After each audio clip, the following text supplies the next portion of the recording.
Good morning from our hotel.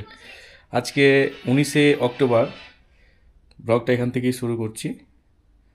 আজকে আমাদের Siliguri Bengal safari যাওয়ার দিন, তারপরে আমরা বাড়ি রিটার্ন করব। হোটেল আমরা ছেড়ে দিলাম, এখন আমরা শিলিগুড়ির উদ্দেশ্যে রওনা হব। তারা হোটেলের যারা আছে ওরা একটু एड्रेसটা বলে दिच्छे, আপনারা যদি আসতে চান আসতে পারেন।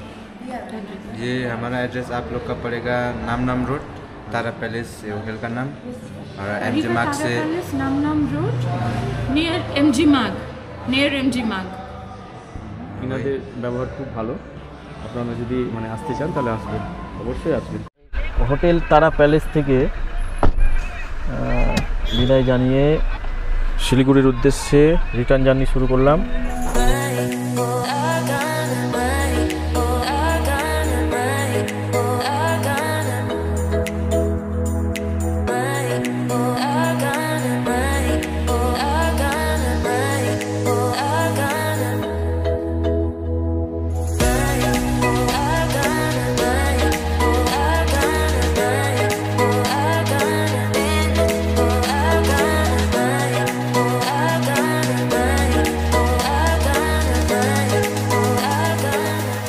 আমরা গ্যাংটক হয়ে শিলিগুড়ির পথে বেঙ্গল সাফারি ভিডিও নিয়ে হাজির। আজকে আমরা বেঙ্গল সাফারি করব। দেখা যাক কোন কোন জন্তু আমরা দেখতে পাচ্ছি। এইখানে আপনাদেরকে একটা চার্ট আমি দেখিয়ে দিচ্ছি, যে চার্টে আপনারা বুঝতে পারবেন যে কোনটার কত রেট। আমি এই ম্যাপগুলো দেখে নিন ভালো করে।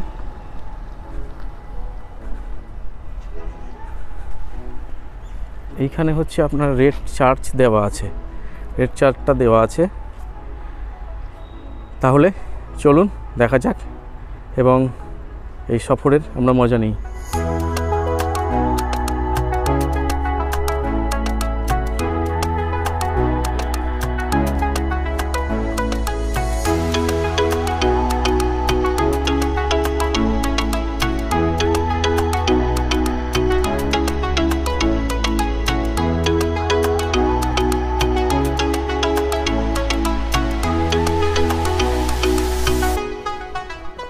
বেঙ্গল সাফারির মেন গেট থেকে কিছুটা হেঁটে আসার পরে বাম দিকে এরকম গেট পড়বে, যেখানে এটা আছে টিকিট কাউন্টার। এখান থেকে আপনাদেরকে টিকিট কাউন্টারে টিকিট কেটে নিতে হবে। সেই টিকিট কাটার পরে আপনি ভিতরে এন্ট্রি করতে পারবেন। বাকি এবার চলুন ভিতরে গিয়ে দেখা যাক। টিকিট পাওয়া যাচ্ছে 450 টাকা 1 ঘন্টার জন্যে, আর 250 টাকা আধা ঘন্টার জন্যে। আপনারা যেটা সময় বুঝে আসবেন, যেটা করবেন করে নিতে পারেন। যদি আপনি 450 টাকার টিকিট কাটেন তাহলে এই হলুদ রঙের ঘরে আসতে হবে। এখান থেকে আপনাকে বাসের জন্য টিকিট নিতে হবে, তারপরে আপনি বাসে উঠতে পারবেন। চলুন দেখা যাক। সিট পেয়ে নেওয়ার পরে এখানে বাসগুলো দাঁড়িয়ে আছে, এই বাসগুলো যাবে। এখানে যে বাসগুলো ছাড়বে, যে বাসটা ছাড়বে আপনাদেরকে বলে দেওয়া হবে। এইখানে আপনারা ওয়েট করতে পারেন যতক্ষণ না বাস ছাড়ছে। আমাদের বাস ছাড়তে দেরি আছে, তাই এদিকটা একটু দেখিয়ে দিই আপনাদেরকে। এটা একটা পার্কটা খুব সুন্দর। বাচ্চাদেরকে নিয়ে আসলে পরে বাচ্চারা খুব খুশি হবে এবং এই সুন্দর পরিবেশে খেলতেও পারবে। আপনারা ফ্যামিলি নিয়ে এসে এই জায়গাটা সময় কাটাতে পারেন। হ্যাঁ, চিড়িয়াখানাতে বাঘ খাঁচায় থাকে, হ্যাঁ, আর আমরা ওপেন থাকি, হ্যাঁ, আমরা খোলামেলায় জায়গায় থাকি। আর এই বেঙ্গল সাফারিতে বাঘ থাকবে ওপেন, আমরা থাকবো খাঁচায়। বাহ, দারুণ কথাটা বলেছেন দাদা। যে হ্যাঁ, সত্যি তাই। আমরা এখন খাঁচায় থাকবো, খাঁচায় থেকে বাঘ দেখবো, বাঘ থাকবে ওপেন। যেমন করে চিড়িয়াখানাতে বাঘ থাকে খাঁচায় আর আমরা থাকি ওপেন, ঠিক তার উল্টো। দারুণ। আর আমরা এখন ঢুকে গেলাম খাঁচায়। বাস আমাদের স্টার্ট হয়ে গেছে, আমাদের এখন সফরটা স্টার্ট করছি। দেখা যাক কি জন্তু জানোয়ার আমরা দেখতে পাচ্ছি, সেটা আমরা সেটা ব্লগে তুলে ধরছি।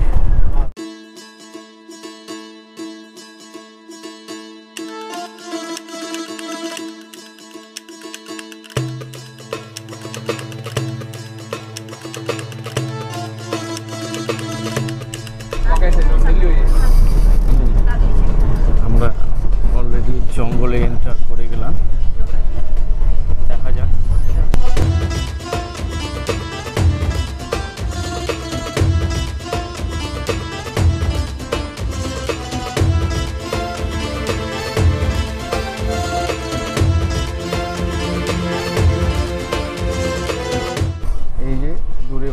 চড়ছে। এই হরিণ, অনেক হরিণ এখানে দেখতে পাওয়া যাচ্ছে। এই যে হরিণ দেখছি, তারপরে এই দেখুন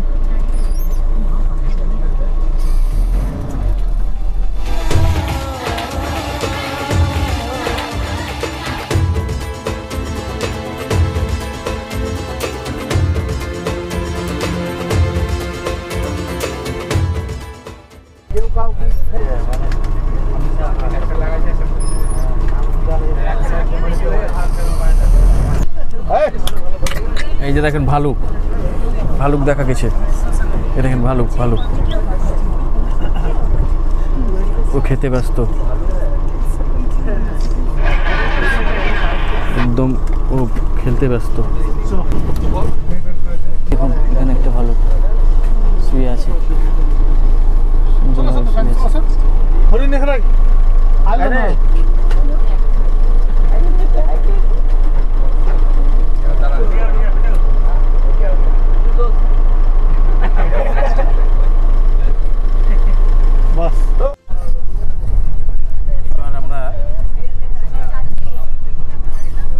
এবার আমরা বাঘের পাটটাতে চলে এসেছি। এখানে বেঙ্গল সাফারিতে মানে জঙ্গলের মধ্যে একটা একটা করে পাট করে দেওয়া আছে। একটা পাটে হরিণ, আর একটা পাটে আবার ভালুক দেখা গেল। এবার আমরা বাঘের যে পাট, মানে যে অংশটায় বাঘ আছে সেই অংশটায় প্রবেশ করছি।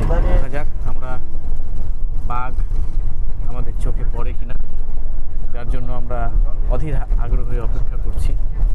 বাঘ দেখা গেছে সামনে সামনে সামনে সামনে সামনে, এই দেখুন, এই দেখুন অধীর আগ্রহী যে বাঘ, বাঘের অপেক্ষা করছিলাম, সেটা দেখা মিলেছে।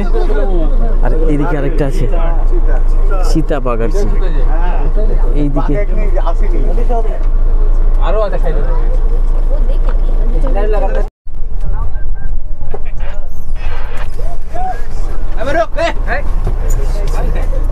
এই দেখুন একটা চিতাবাঘ।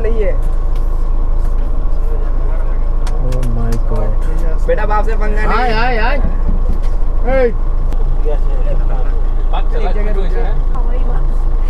একে খাঁচায় বন্দি করে রাখা হয়েছে, কেন জানি না, কিরকম ভাবে দেখছে দেখুন। রয়্যাল বেঙ্গল টাইগার জোনে প্রবেশ করছি। দেখুন এরা কতটা সুরক্ষিতভাবে গার্ডেরা আছে। দেখুন এই গেট খুলে দিল, আর এখানে দেখুন নিজের নিরাপত্তার জন্য এখানে বড় ছুরি এখানে রাখা আছে, এবং পুরোটা প্রোটেক্টেড একটা ঘরের মধ্যে তারা রয়েছেন। এবার আমরা বাঘের অংশটাতে আমরা প্রবেশ করলাম। দেখা যাক আমরা বাঘ দেখতে পাচ্ছি। ওই দেখুন বাঘের দেখা মিলেছে, ওই দেখুন চেহারা দেখুন, কি বড় চেহারা যে একটা বাঘ, কি দেখুন কি মুখে নিয়ে আছে, কিছু একটা খাচ্ছে মনে হয়। এদিকে আরেকটা দেখা গেছে রয়্যাল বেঙ্গল টাইগার। দেখুন সাইজ দেখুন একবার, ওরে বাবার সাইজ, এই দেখুন এই দেখুন এই দেখুন সাইজটা দেখুন একবার।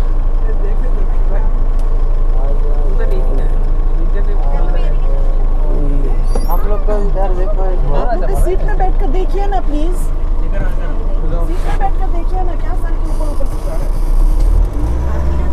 सबको सीट से दिखाई देगा। এখানে খাঁচায় রাখা আছে দেখুন। বাই চান্স যদি আপনারা জঙ্গলের মধ্যে যদি দেখতে না পান, তার জন্য এগুলো খাঁচায় হয়তো রাখা আছে যাতে নিরাশ না হয় কেউ। দেখুন একবার সাইজটা দেখুন, ভয়ঙ্কর একদম।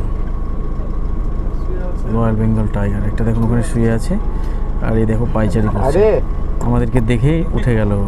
তো আমরা যে জঙ্গল সাফারি করলাম সেখানে আমরা সব কিছু প্রাণীরই দেখা পেয়েছি। অনেক কিছু প্রাণী, যেমন অনেক ময়ূরগুলোর আমি ক্যাপচার করতে পারিনি, এছাড়া অনেক পাখিগুলোও ক্যাপচার করতে পারিনি।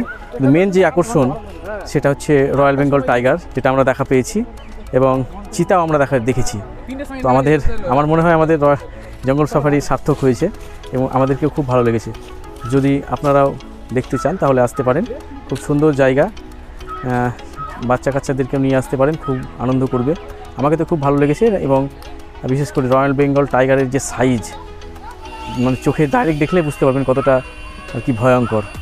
যাই হোক, এখান থেকেই জঙ্গল সাফারির ব্লগটা এন্ড হচ্ছে। পুরো চারপাশের পরিবেশটা আমি একবার আপনাদেরকে লাস্ট একবার তুলে ধরবো, তারপরে এখান থেকেই শেষ হচ্ছে। যাই হোক, এবার এখান থেকে আমাদের জার্নি শেষ। এবার আমরা চলে যাব শিলিগুড়ি এবং শিলিগুড়ি থেকে আমরা বাড়ির দিকে রওনা দেব। দেখুন আশেপাশের চারিপাশের পরিবেশ, এখানে বাচ্চারা কি সুন্দর এনজয় করছে, সাথে সাথে বড়রাও সেখানে দেখুন নিজের ছোটোবেলাকার জিনিসগুলো হয়তো তাদের মনে পড়ে যাচ্ছে। দেখুন কিভাবে তারা এ করছে, ছোটোবেলার দিনগুলো যেন তাদের ফিরে এসেছে। খুব সুন্দর কীরকম জেনারেশন, এখানে দেখুন বড়রা এনজয় করছে, বাচ্চারা কীরকম আনন্দ করছে, এক দারুণ অনুভূতি। দেখুন এই চারিপাশটার অ্যাম্বিয়েন্সটা, মানে চারিপাশটা খুবই সুন্দর। বাচ্চাদেরকে নিয়ে এসে এখানে একটা দিন পার করে দেওয়া যায়, সাথে সাথে তো জঙ্গল সাফারি আছে। সুতরাং আজকের ব্লগটা এখান থেকে শেষ করছি, আবার নতুন করে দেখা হবে আরেকটি ব্লগে। ততক্ষণের জন্য সবাই ভালো থাকবেন।